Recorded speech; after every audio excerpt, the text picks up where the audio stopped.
Really quick, guys, don't forget that the Audio Hacker VIP is closing down this Friday, which is May 5th. It's going to be closing Friday at midnight, so definitely get in there if you've been thinking about it. And don't forget, we have a 30-day free trial, so if you don't love it, you can get your money back, no problem. Just shoot us a message, and you can cancel really easily if you want to. If you guys want to check it out, just visit the link below and look at the landing page. I laid it out super easy so everybody knows exactly what's involved, and it's been an absolute riot. We're loving it in there, and we'd love for you to join. Now, let's get back into the video. To make the perfect default template, we first need to understand the importance of having one. Number one, we want to save time and make music faster. Number two, we want to navigate in our DAW more efficiently. Number three, we want to write out our ideas before we forget them. And number four, we want everything to slap out of the box, and we can do the final mix later. Okay, let's build this. The first thing you're going to want to do is open up one of your recent beats that you like, because it's going to have a lot of the sounds and effects you use ready to go. The first thing we want to do is our grouping and coloring. In my template, you can see I have a melody group here with a couple tracks that I'll use when I'm making melodies.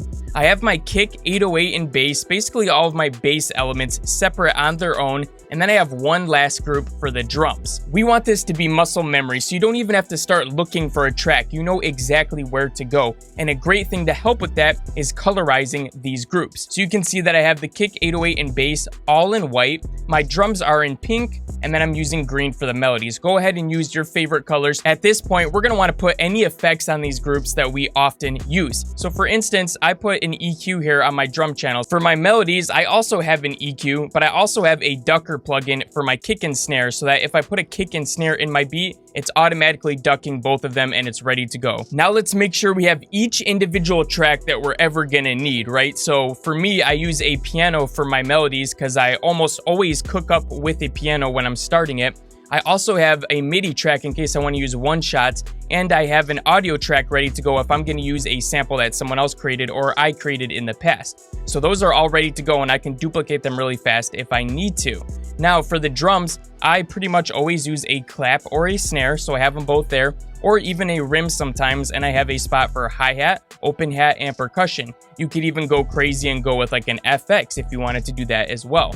And then for me, I always use a kick and an 808 and a bass. And sometimes I don't use a kick and sometimes I don't use a bass, but that's fine. They're just there anyways. It's also important that you pick your favorite samples at this point because you want it to smack out of the box, right? Now let's add the effects for all of these individual tracks. So a couple things that I do is, for instance, I have my bass here and I do have an EQ ready to go as well, but I also have a tuner, because some basses are not going to be on C, and sometimes you might need to detune it. So for instance, I have one there, I have one on my 808, I don't have one on my kicks, but I also have one on the audio or on the MIDI track for my melodies here in case I'm using a one-shot. Sometimes the one-shots aren't tuned to C as well, so that can be really helpful to have it there. I'm also using an EQ on every single track in here, and in fact, even on my drums here, like my clap, rim, and snare, anything where I don't need the lows in the final cut, I'm actually gonna leave it with a high cut here. So all I have to do is go in here and move it, and boom, I'm done. Now, how much time does that save you? A little bit each time, but that'll add up all the way through your career. This is also a good time to use any effect racks you like out of the box. So for instance, for my 808, I have a SPINZ effect rack that has a SPINZ 808, a tuner, an EQ, and a saturator that are all working in harmony to make that SPINZ sound amazing. So you can do that as well if there's a certain sound that you like and there's certain presets or effects that you use on it all of the time. This is a great opportunity for it. And by the way, this SPINZ effect rack here is free on our website in case you want to grab that, link below. Also, don't forget to set up any return tracks if you use return tracks. I don't use them that often, but I have a reverb and a drum boost return track ready to go. So those are ready, and all I have to do is just push these into it a little bit and it'll start applying that effect. Really nice and easy. Last but not least, let's go ahead and set up our master chain. So things you're gonna want are a soft clipper or a limiter if that's more of your thing. I'm using a soft clipper from someone that developed this for Ableton. So this is the GM audio clipper, but you can definitely use a saturator or a glue compressor and turn on the soft clip option. That's totally great if you're using that. Otherwise, you can use your favorite clipper or limiter plugin. I also have a mix matcher, which is good if I want to A/B with another mix and try to match it. and I have this Swiss Army knife, which is actually a luff meter, so I can tell exactly how loud my track is and all of that good stuff. Feel free to put a mastering chain on here if you really want to. By the way, you can always put plugins on these tracks and turn them off in the meantime, because sometimes you might use them or not. So if you put the plugin there and turn it off, you can turn it on if you end up using it. For instance, if I wanted to put a mastering chain on here, I could go ahead and put it on there and turn it off and then turn it on when I'm ready. But just the fact that it's loaded and ready to go is going to save me time. Once you have your project set up and you're happy with it and you're ready to save it as your default set, you're going to go up here and you're going to go to File. Then you're going to say Save Live Set as Default Set. And then you're just going to name it and boom, you're done. Every time you create a new live set, it's going to open that by default. Now, if you just want to create it as a template, you can put Save Live Set as a template. For instance, you might have different templates for your vocals or different types of beats. Like you could have a different one for trap or drill beats or whatever you want to do. Go crazy with it. Have as many as you want.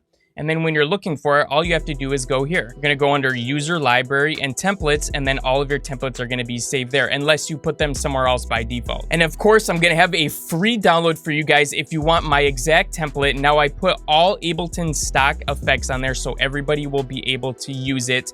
So it'll work for you out of the box. Just go ahead and click the link below. It's probably going to be the first one that's there for you, and it's completely free as my thank you for watching this video all the way.